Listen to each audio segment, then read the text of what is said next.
저는 경희대학교 병원에 근무하는 정신과 의사 반건호입니다. 지금부터 성인 ADHD에서 사용하는 약물에 대해서 말씀드리겠습니다. 약물은 ADHD 치료에서 가장 중요한 치료 수단 중에 하나입니다. 실제 환자 입장에서는 가장 피하고 싶어하는 수단이기도 합니다. 아마도 그 이유는 약물을 겁내기 때문인 듯 합니다. 해서 오늘은 ADHD 약과 친해져도 안전하다는 것을 알려드리고자 합니다.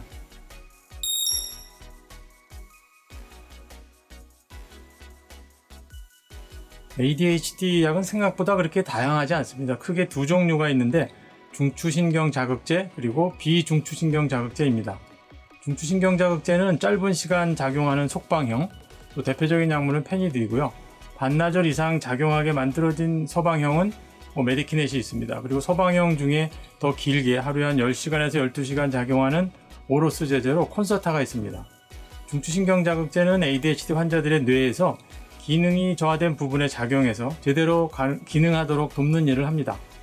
비중추신경 자극제 역시 같은 작용을 하는데 가장 많이 사용하는 약은 아토목세틴 성분이고 제품명에는 스트라테람, 아토목스 등이 있습니다. 그리고 알파2 효연제라고 해서 캣베이라는 약물이 우리나라 FDA에서 사용 승인된 약입니다.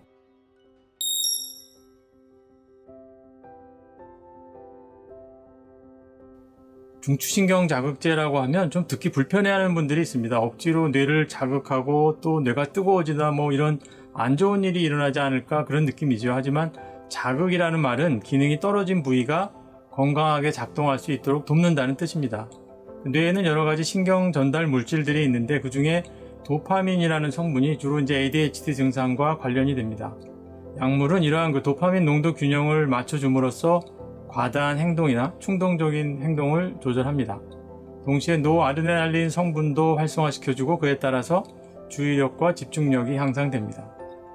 비중추신경 자극제 중에 아토목세틴은 주로 노르에피네프린이라는 신경 전달 물질을 통해서 증상을 개선합니다. 효과를 판단하는데 시간이 4 내지 8주 정도 걸리는 약점이 있습니다. 크진 않지만 불안이나 우울 개선에도 도움이 됩니다. 알파2 효연제 약물은 중추신경 자극제나 아토목세틴 계열에 비해서 ADHD 증상 개선 효과는 덜하지만 특히 틱이 있거나 수면 장애가 심한 환자들에게 보조적으로 사용할 수 있습니다.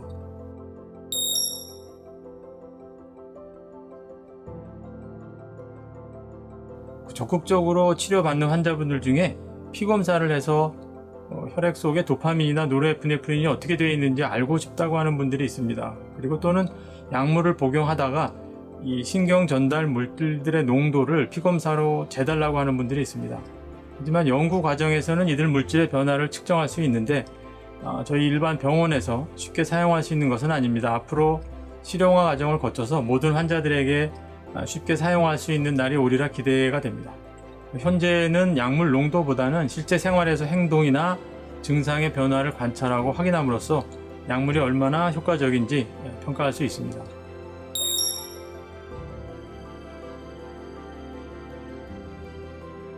처음에 말씀드린 것처럼 약에 대해서 걱정하시는 분들이 대개 부작용을 두려워합니다.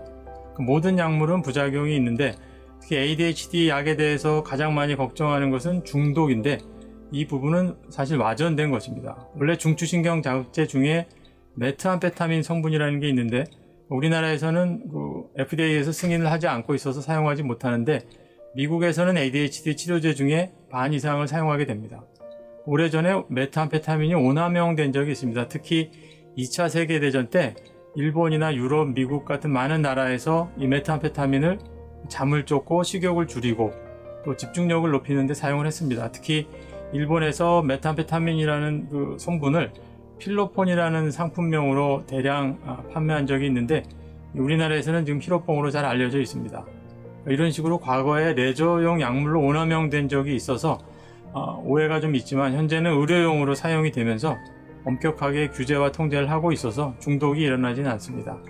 특히 우리나라는 마약 청정국 개념이 있고 또 이러한 중추신경 자극제를 마약류 관리법에 포함시켜서 아편이나 코카인, 대마초 같은 물질과 같이 엄격하게 관리합니다. 그리고 병원에서 ADHD 치료제로 중추신경 자극제를 처방하고 사용하기 때문에 안전합니다.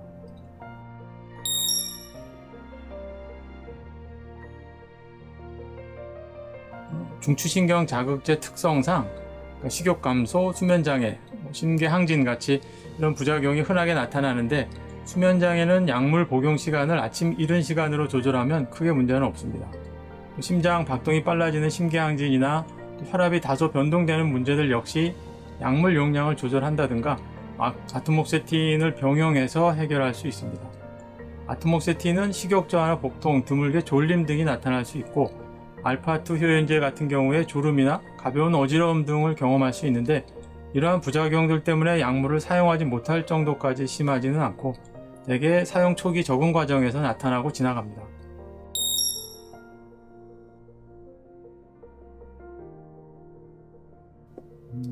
약물 치료를 언제까지 해야 되나 하는 질문은 치료 과정에서 가장 어려운 질문 중 하나입니다. 성인에서 ADHD가 문제가 있다면 어린 시절부터 계속된 것이고, 또 앞으로도 계속될 가능성이 높기 때문에 가급적이면 장기간 사용을 권하게 됩니다. 물론 약물 반응이나 환자 개인의 주위 환경에 따라서 치료 기간은 달라질 수 있습니다.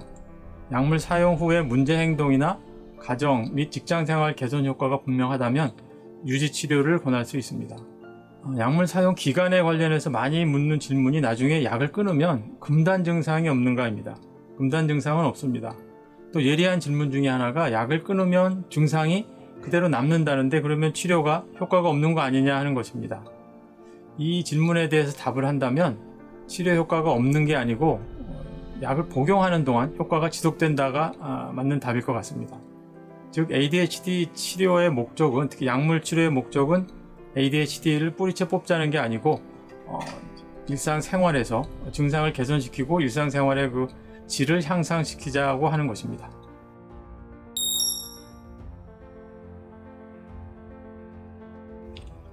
ADHD는 아이들이나 어른에서 모두 나타납니다만, 소아하고 성인 환자의 가장 큰 차이 중 하나라면 공존장애입니다. 소아 환자의 경우도 ADHD 외에 틱 증상이나 학습장애 같은 다른 정신장애가 같이 나타날 수 있습니다. 어릴 때부터 진단을 받고 관리를 받은 경우가 아니라면 성인에서는 공존장애가 매우 많이 나타납니다. 대표적인 것이 우울증이나 알코올 중독, 성격장애 등이고요. 중년이 지난 분들은 비만이나 고혈압 같은 성인병도 늘어납니다. 따라서 공존장애가 있는 경우에 더 심한 증상을 먼저 치료하고 나서 ADHD에 대한 치료 접근을 할 수 있습니다.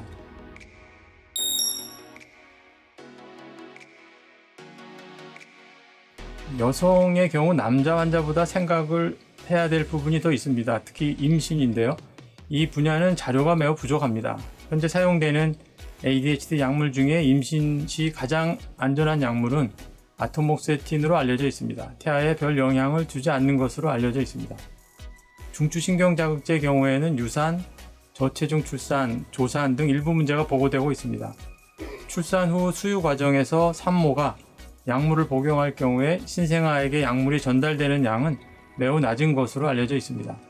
지금까지 발표된 임신 관련 자료들을 종합해보면 ADHD 약물이 임신에 결정적 영향을 미치지는 않습니다. 하지만 가능하다면 임신 시에는 약물 대신 비약물 치료를 권장하고, 다만 ADHD 약물 사용을 중단하는 경우에 임신 유지에 문제가 생긴다면 약물을 유지합니다.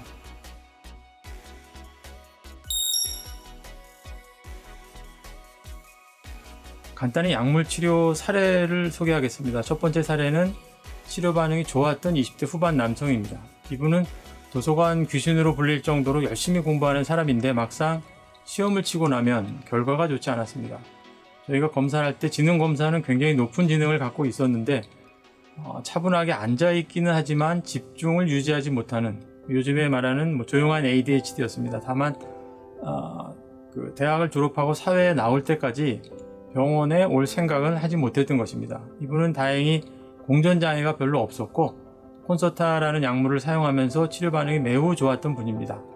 3년째 계속 떨어지던 자격증 시험에 합격을 하였고 취업한 뒤에 현재까지 10년 이상 약물을 유지하고 있습니다. 두 번째 사례는 20년 이상 조울병으로 치료받던 여성분인데요.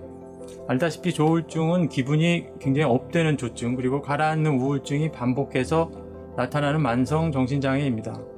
감정 기복이 심한 ADHD하고 매우 유사한데요. 이분이 ADHD 치료를 받게 된 것은 조울 증상이 가라앉는 시기에도 계속 집중이 안 되고 조울증과는 다른 문제를 계속 보였기 때문입니다. 어린 시절의 그 생활기록부를 보면 조울증 증상에 대한 언급이 없고 대신 산만함, 머리는 좋은데 성적이 나쁨, 눈치가 없음 같은 ADHD 특유의 행동을 확인할 수 있었습니다.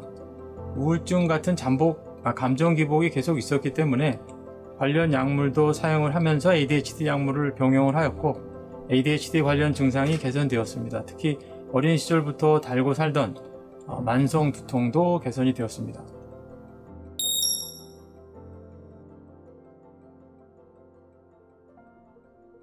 앞서 잠깐 말씀드린 것처럼 치료의 종류에는 여러 가지가 있을 수가 있는데 우선 완치가 있는데 예를 들어서 교통사고로 뼈가 부러진 경우에 기부스를 하고 일정 기간이 지나면 뼈가 붓고 다치기 전과 똑같은 상태로 돌아갑니다. 두 번째, 근치라고 개념이 있는데 예를 들면 흔히 우리가 그 맹장염이라고 하는 병이 있습니다. 공식적으로는 급성 충수돌기염 이렇게 되어 있는데요. 우리 그 몸에 있는 내장 중에 맹장 끝에 돌기처럼 나와 있는데 이것이 충수돌기고 그곳에 갑자기 염증이 생기면 엄청나게 통증이 있습니다. 이 치료를 하지 않으면 충수돌기가 터져서 결국 뱃속에 염증이 퍼지고 복막염이 생기고 잘못하면 사망하기도 합니다. 하지만 초기에 바로 염증이 생긴 충수돌기를 잘라내면 완전히 해결이 됩니다. 이처럼 원인을 아예 제거해버리고 증상이 깨끗이 낫는 게 근치고요. 세 번째, 우리가 말하는 치유라는 개념인데 고혈압이나 당뇨 같은 것들이 해당이 됩니다. 원인을 완전히 해결하지는 못하죠. 그런데 고혈압이나 당뇨로 인한 합병증을 막고 또 고혈압이나 당뇨가 있어도 일상생활을 잘 해낼 수 있는 것이 치유가 되겠습니다. 우리가 시력이 나빠져서 안경을 쓰는 것도 안 좋은 시력은 그대로 있지만 안경을 쓰면서 생활에 지장이 없도록 하는 것이죠. ADHD도 원인을 완전히 해결하지는 못하지만 약물 치료로 학교생활, 직장생활, 또 가정생활을 굉장히 향상시킬 수 있는 치료의 방법입니다.